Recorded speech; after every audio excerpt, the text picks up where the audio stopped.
Бисмиллах, баршаңызға сәлем. Бүгінгі шығарылымда сіздерге отбасылық құндылықтар жұмыстағы табыстың іргетасы деген тақырыпты қозғағым келіп тұр. Неге? Себебі қазір көп адамдарда выгорание болады, депрессия болады, жұмысы жүрмей қалады. Оның себебі маркетингті білмеудің, продажны білмеудің, сату техникасын білмеуден емес.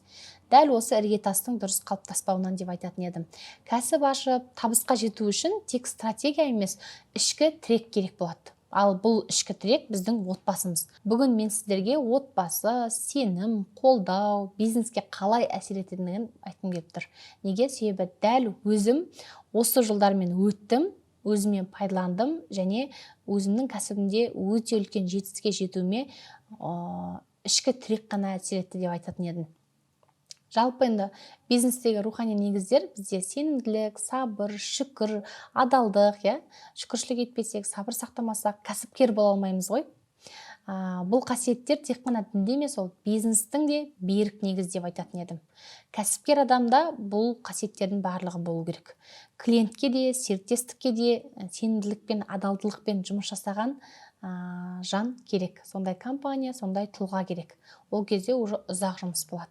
Сол үшін сіздер кәсіпкер емес, ең алдымен отбасындағы құндылықты жоғалтпаңыздар дегім келеді. Көп мен өзім қыз-келіншектерге арналған арнада бар екен, ер адамдар да қарайтын, мен өте қуаныштымын. Бірақ дегенмен де әйел адамдардың кәсіп жасаудағы жолы, өзімнің әйел бола тұра кәсіп жүргізуім, инфобизнесте болуым, жеке бренд қалыптастырған тұлға болуым бойынша кеңестермен бөлсем да, айтқым келетіні осы жерде отбасы құндылығында үйдегі тұрақтылық бұл жұмыстағы жүйе. Яғни жұмысыңызда жүйе болған қалайтын болсаңыз, үйдегі тұрақтылықты алдын ала қалыптастырып алыңыз. Үйіңіз тыныш болса, махаббатқа толы болса, сіздің энергияңызда, мотивацияңызда жоғары болады.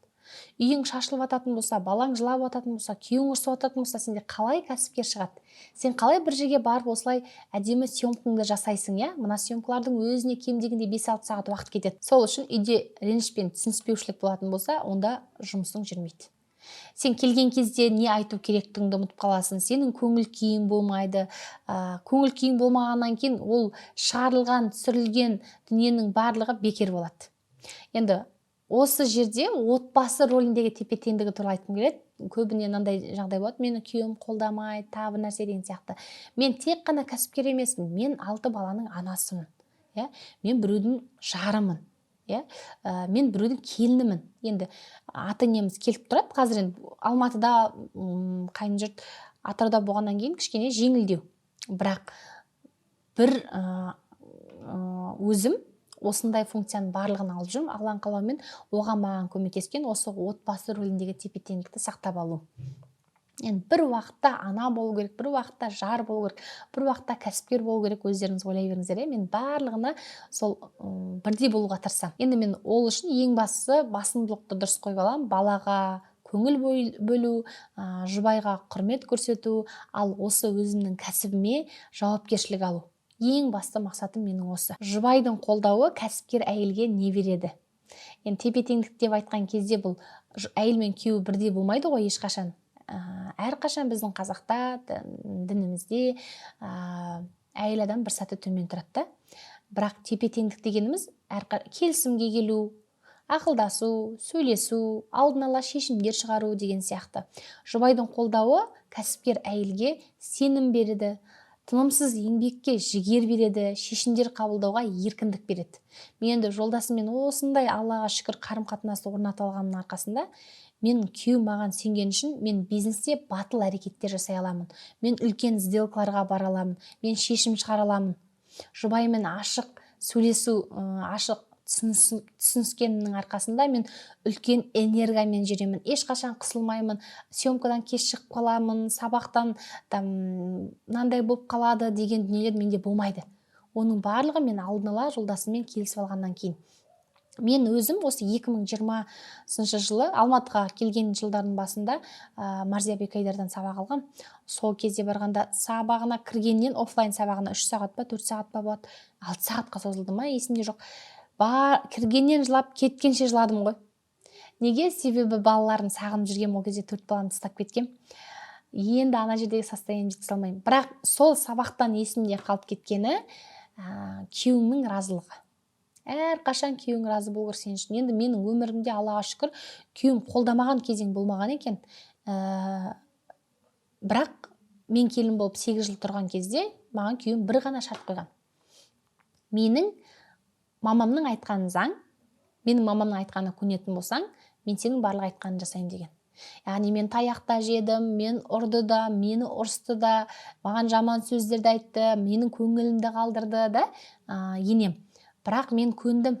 Себебі менің жолдасым мені қолдаған жоқ. Ол кезде ол маған айтты, мен мамама қарсы келе алмаймын. Менің таңдауым мамам. Егер сіз ренжитін болсаңыз, біз бөлек кете аламыз. Ал егер мен сізді жақсы көремін, менімен бірге болғыңыз келсе, онда осыған шыдайсыз деп. Енді әр нәрсенің өзінің бір шегі болады дейді ғой. Үйдің үлкен баласы болғаннан кейін 8 жылдан кейін бөлек тұрдық, бөлек шықтық. Одан бөлек шыққаннан 2 жылдан кейін Алматыға кетіп қалдық деп, Алланың қалауымен сондай бір жақсы қарым-қатынаспен келдік та. Енді жұбайыңмен қарым-қатынас ұстағаннан кейін ананың ішкі күйіне әсер ететін бұл бала. Сіз баланың тәрбиесінде қателік жібермейтін болсаңыз, баланың тәрбиесінде қателік жібермес үшін не істеу керек? Ол үшін ана бақытты болу керек. Егер ана бақытты болса, ол сезімді бала сезінеді. Бала да тыныш болады да. Мысалға мынандай болады да, мен жұмыстан шаршап келсем, балалар уже көріп тұрады. Ал мен күлімсіреп жүрсем, олардың да көңіл күйлері күшті болып жүреді. Енді сіздер де байқайтын шығарсыздар, әйел адамдар, алдымен сол үшін ішкі күйімді қалыптастырып аламын да менше. Содан кейін барып жұмыс жасауға, содан кейін барып отбасымды реттеп алғаннан кейін барып кәсіпке көңіл бөліп бастаймын.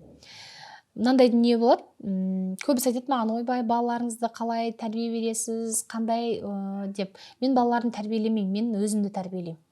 Біз жолдасымыз екеуміз тек қана өзіміздің іс-әрекетіміз арқылы ғана үлгі болғымыз келеді балаларымызға. Ал соның барлығын мен оңай қабылдап, өзімнің ішкі күйіммен жұмыс жасап, үйге барғанда күлімдеп, мен бақытты болып жүргеннен кейін балалар оны сезеді, сәйкесінше бақытты бала өмір сүріп жатыр да. Оның барлығы бизнеске қатты әсер етеді. Себебі сен үйіңнен күлімдеп кетесің, сен әркез энергиямен жүресің, сен әркез қолдайтын ортаң бар, тіпті сен балаң да қолдайды. Менің мектебімде енді біздің балалар ақылы мектепте оқиды, үшеуі де бәрі айтады дейді да, Гүлзу ханымның балдары деген сияқты, мама сіздің анда жүргеніңізді көріпті, мама сіздің мында жүргеніңізді көріпті, әрқашан бір қолдау керек болса, тағы бір не болса, Гүлзу ханым шақырайық деп айтып жатады, бөлісу керек болса, көрсету керек болса, айту керек болса деген сияқты. Соның барлығы ол бір балаға мотивация болады. Одан бөлекте енді бала кезде алған тәрбиеміз де бар шығар. Көбісіне айтатын болсаң, ойбай, менің күйеуім қолдамайды, мен оны неге тыңдауым керек, тағы бір нәрсе дейді. Бізді бала кезімізде, мен өзім деп айтайыншы, мен енді әкеден ерте қалдым, 9-8 жастарында қалдым әкеден. Анам мені еңбекке, жауапкершілікке баулыған. Біз ештеңеден тарлық көрген жоқпыз, Алланың қалауымен 6 бала болдық. Бірақ сол анамның айтқан ақылы, кеңесі бүгінгі менің шешімдерімнің негізі деп айтатын едім. Сол кезде мен енемнен таяқ жесем де, ұрыс естісем де, жаман сөздер естісем де кетіп қалмауы, анамның қызым барған жеріңе тастай батып судайсың деген ақыл еді. Бірақ енді қазіргі заманда, конечно, енді ұрып соғып атса, зорлық, зомбылық көріп атырсаң, тұрма, ондай мағынада емес. Яғни сенің жұбайыңмен қарым-қатынасың жақсы болуы. Сол бала кезден қалыптасқан құндылықтар да сізге әсер етеді. Қазір көп адамдар көресің, кейде қарның ашады да, ана комментарийға неше түрлін жазып, әрпіл-тәрпіл сөйлеп, ол бірден осындай бір оясыз әйел адам болған жоқ қой. Ол демек бала кезден сондай бір фундамент қалыптаспады да, ұят болады, адамның көңілі бар, дөрекі сөз сөйлеуге болмайды деген нәрсе жоқ болған деп ойлаймын да. Мен енді кешірсін, әрине, ондай жаман пікір қалдыратын адамдар, бірақ ол қатты әсер ететіндігі рас. Уже белгілі да адам қандай тәрбие көргендігі. Тәрбиесіз адам, тәрбиелі адам, мынан тәрбиесі жақсы екен деген бәрі осыдан шыққанда. Бұл бизнеста біздің бала кезден алған тәрбиеміз, біздің отбасыға деген қарым-қатынасымыз, біздің күйеуімізбен қарым-қатынасымыз қатты әсер етеді. Сол кезде сіздер на расслабоне, спокойно жүріп кәсіп жасай аласыздар. Сәйкесінше сіздің табысыңыз да дәл сондай болады. Әркез шынайы болу. отбасыңмен бөлісу, оқырмандарыңмен, аудиторияңмен бөлісу деп айтайыншы. Себебі енді қандай да бір ситуация болмасын, мені 2018-ден бері танитын аудиториям мені біледі. Мен кезінде сторисқа шыққан кезде қара су ішіп, макаронды суға қайнатып жеп шыққанмын, да? Бір алманы 4-ке бөліп беріп балдарыма деген сияқты. Сондай шынайылық мені аудиториямен жақындастырған. Сол сияқты күйеуіңізге де кез келген өзіңіздің назыңызды, кез келген қалауыңызды жеткізу керексіз. Шынайы болу керексіз, да? Өтірік айтып күлудің қажеті жоқ ешқандай да. Енді қиын сәт әр жанда болады, ол кәсіпте де, отбасыда да. Бірақ осындай қиын сәтте бізге керегі ананың дұғасы, да, мен өзім всегда енемнен де, анамнан да дұға алып жүретін боламын. Жолдасыңыздың сен қолыңнан келеді деген сөзі және балаңның құшақтаған мотивациясы. Мен үшін именно осылар қатты тірек болады. Неге? Себебі менің жұмысымның жақсы жүруіне, ары қарата дамуыма, тоқтап қалған кезде, қалай жүрерін білмей жатқан кезде маған мотивация беретін осы жақындарымнан тірегі. Сол үшін мен всегда айтам, отбасыңдағы жақсылық, қарым-қатынас, ішкі тірек, біздің ішкі тірегіміз, эмоциямыз, бұл бизнеске қатты әсер етеді. Сен ішкі тірегің қалыптаспай жататын болса, сен кәсібіңде мотивацияң өшіп қалады, маркетинг жүрмей қалды деп айтасың, қолымнан келмей қайтты деп айтасың, выгорание, депрессия деп өшіп қаласың.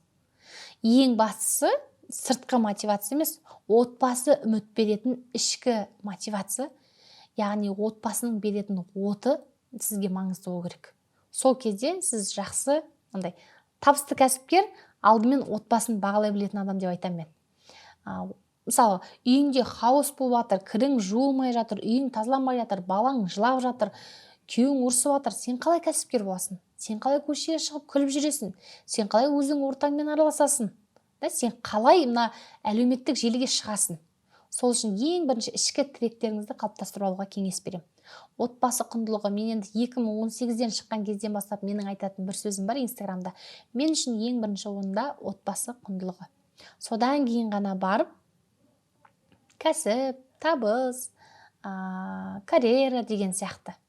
Сіз бен біз жай кәсіпкер ғана емеспіз. Біз баламыздың анасымыз, біреудің жарымыз, бір әулеттің келініміз, бір қоғамның үлгісіміз. Сол үшін біз әрқашан ішкі тірегімізге үңіліп, өзгелерге қалай үлгі бола аламыз деген дүниені ойлауымыз керек. Тек қана ақша, табыс, қалай мына бизнесті көтеріп жіберем, қалай мына жерден тұрып кетем, құлап атсаң да, жылап атсаң да тырмысып жүрудің қатысы жоқ.